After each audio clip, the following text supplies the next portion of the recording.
नमस्कार दोस्तों, बहुत बहुत स्वागत है आपका आपके अपने YouTube चैनल पर। चैनल को सब्सक्राइब करें और वीडियो को आखिर तक जरूर देखें।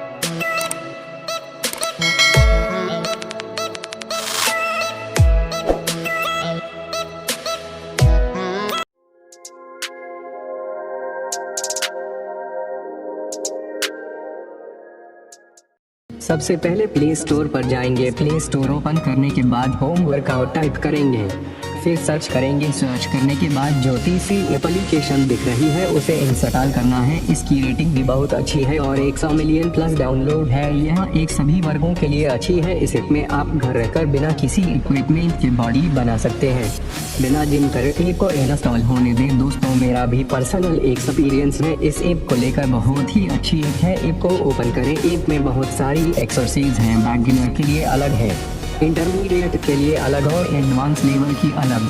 आप देख सकते हैं सभी एक्सरसाइज में स्टेप्स अलग अलग दे रखे हैं, शेड्यूल बना रखा है। वीडियो अच्छी लगी तो शेयर करें।